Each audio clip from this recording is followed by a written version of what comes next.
Biyahe kasama si DJ Lala, aarangkada na. So this one was sent to us over at our Facebook page, DJ Lala Banderas. Itago na lang natin siya sa pangalang Ann. My love, ito po ang biyahe ng buhay ni Ann. Hello DJ Lala, isa ako sa avid fan mo. Kilig. Kahit nung nasa ibang bansa pa ako, pinapanood kita sa YouTube. Sana mapansin mo tong message ko. Tago mo na lang ako sa pangalang Ann. 25 years old, galing ako sa 3 years LDR. Nag-end siya last November, last year. After 5 months, nag-start na akong mag-date-date. Hanggang sa may nakilala ako, ayan. Naging kami for 1 month, tapos may nangyari sa amin. Nag-break po kami nung first monthsary. Last month, nalaman ko, I'm 1 month pregnant. Sinabi ko po sa kanya, tapos sabi niya, willing naman daw siyang panindigan, mag-settle na daw kami. Ang problema po kasi DJ Lala, ang dahilan kung ba't kami nag-break noon ay di ko naramdaman na mahal niya ako. Sinasabi niya pero hindi sa gawa. Ngayon, ganun po uli siya eh. Ako po yung naguguluhan, pakiramdam ko po kasi di rin kami magtatagal kasi ngayon na kailangan ko ng pag-iintindi, siya pa yung may attitude sa akin. Sinasabi na bipolar siya. Gusto ko siyang intindihin kasi gusto ko rin namang mag-settle with him. Pero di ko po kasi ramdam na mahal niya ako. Hindi ko maramdaman na ganun niya ako kagusto tulad ng feelings na meron ako para sa kanya. Ano po ba kayang pwede kong gawin? Minsan may pumapasok sa isip ko maging single mom na lang kaya ako kaysa ipinagpipilitan ko yung sarili ko sa taong hindi ako maramdaman or hindi ko maramdaman ng pagmamahal. Sana matawagan po niyo ako para ma-explain sa akin ng maayos. Aasahan ko po. My love, I cannot call you but I'll do one better. I'll do this. Love, depende kasi ito sa definition mo of love.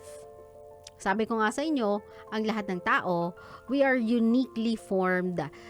Therefore, meron tayong unique ways of showing how we love a person. Meron tayong kanya-kanyang love languages, kung tawagin.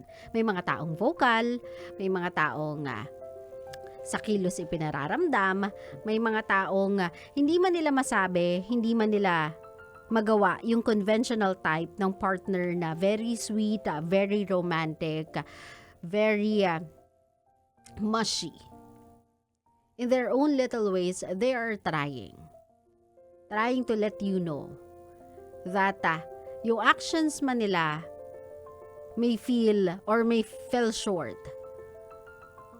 It doesn't define how much they love you. Ang hindi ko naiintindihan right now is ba't ako naiiyak? Bakit ako naiiyak? Pagod ba to? Ba't ako naiiyak? Hindi ko nagigets. Ako mismo sa sarili ko, bakit ako umiiyak? Ba't ako affected? Oh, anyway, moving on kay Anna. Anna, 1 month mo pa lang siya kilala. 1 month mo pa lang siyang nakakasama. 1 month pa lang siya nagkaroon ng tsansa to show you how he loves a person. I want you to give him more chance. I want you to give this relationship more chance. You told me that you want this to work. That you want to settle down with him. So give it a shot. And when I say give it a chance, I'm not saying na, sige, yun na nga yung ginagawa ko. No. Commit ka dun sa part na giving him a chance. I-set aside mo lahat ng prejudice mo sa kanya. Set aside mo lahat ng opinions mo sa the way niya mag-act, sa the way niya mag-move, sa the way niya mag-express. Set aside mo yan ngayon. Mag-start ka from a clean slate. Kasi marami ng factors that you have to consider na maybe you are just being emotional kasi hormonal imbalance kung tawagin nila kapag pregnant ka, 'di ba? Parang may mga nag-heighten na mga hormones sa'yo. Maybe you are extra emotional now because you are pregnant. That's why you're overthinking things. I'm not saying it's a bad thing, but you have to consider it as well. It's our body. It's hard to explain. Hindi natin alam kung saan siya nanggagaling, but it's a girl thing. Just like kapag meron tayong dalaw for the month, we are extra sensitive. O, diba? So, maybe na-interpret natin yung things differently because of the condition ng physical body natin. The reason why I want you to give him a chance with a clean slate, kasi I want you to see him for who he is. Not for what you want him to be. Kasi yun yung mahirap doon eh. If you have a certain expectation or standard of a boyfriend, of a partner, of a romantic partner, then my love, nobody will ever pass sa'yo. Nobody will ever reach the standard that you have. Kasi kapag tinignan nyo sila, you are not looking at your partner for exactly who they are. You are expecting them to be someone they are not. That's unfair, and that's not a clean slate. So I want you to look at him on a different light. Tignan mo siya for everything, every little thing he does for you. Kasi imagine, my love, parang ilang months lang kayo nagkakilala. Nag-break lang kayo after a month nang may nangyari sa iyo. Pero as soon as you told him that you are pregnant, that you are carrying his child, walang kaabog-abog, he told you, I will say yes to that child. I'll be the father of that child. With one condition, be with me. And that's not a hard bargain, my love. A lot of girls na nag-engage sa isang relationship na short, very brief, tapos merong nangyari, some girls hindi sila pinaninindigan, hindi nga sila pinaniniwalaan na kanila yung anak na yan. Pero siya, walang kaabog-abog. Tinanggap niya. Walang kaabog-abog, inako niya. And for that, you have to give him a point. Diba? Naging lalaki siya sa parteng yon. He was man enough to be responsible for what he did.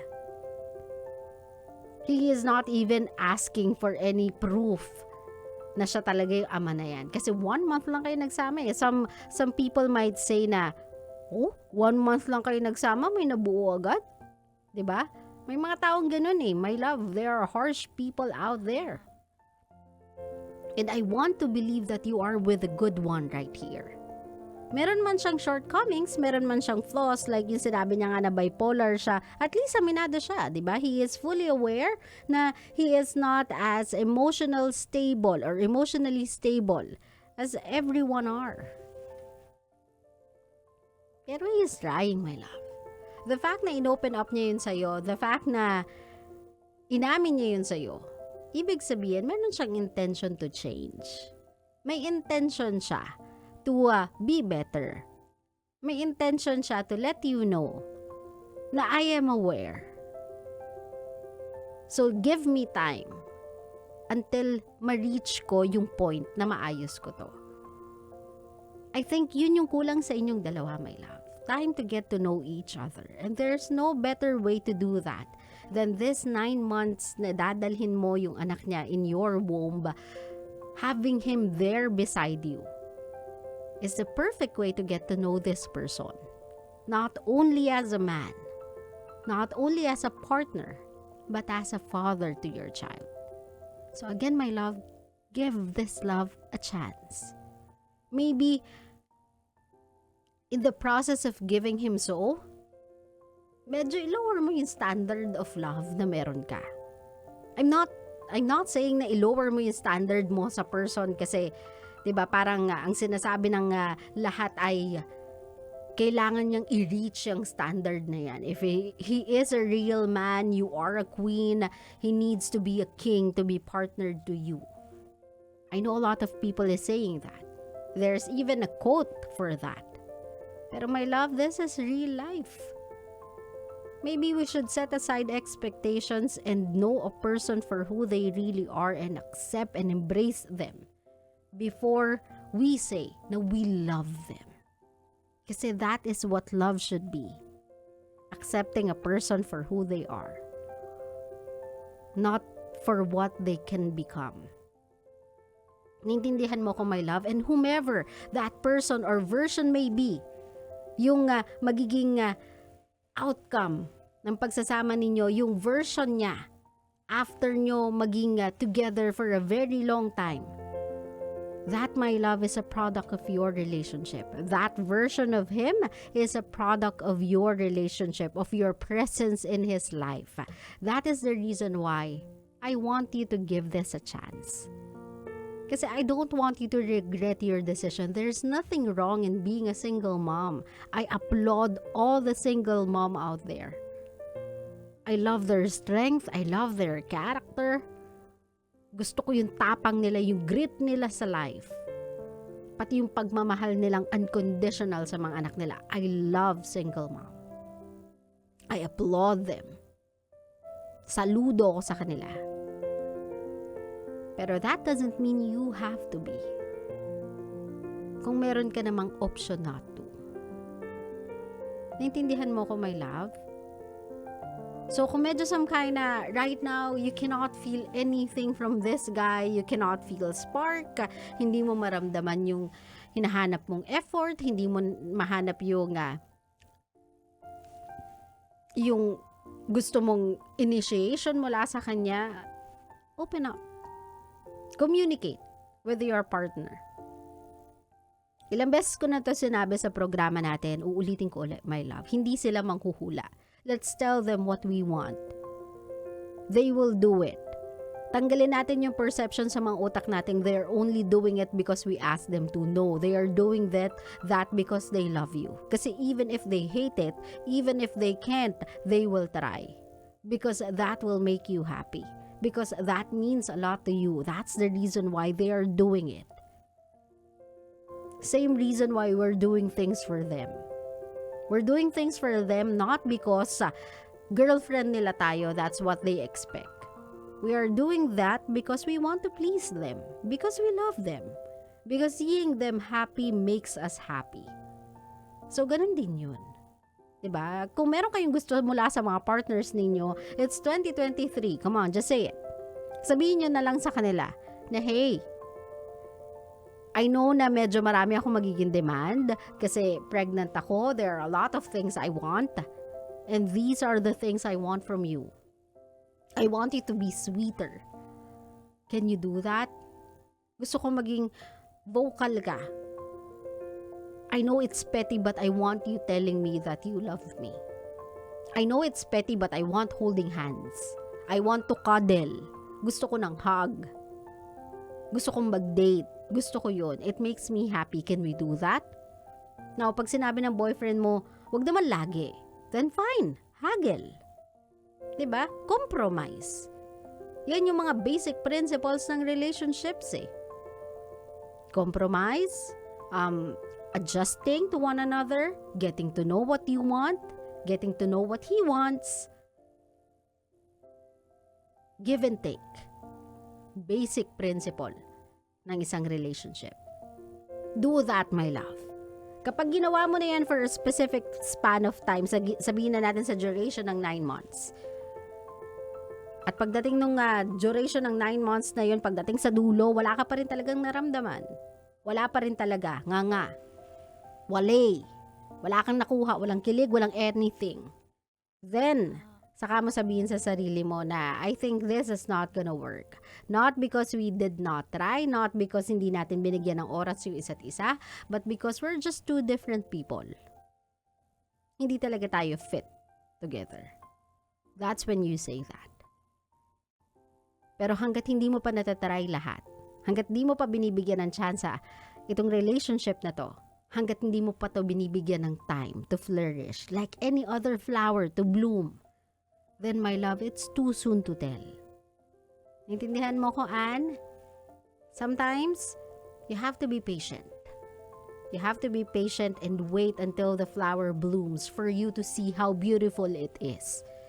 Just like how relationship should be. It gets better with time.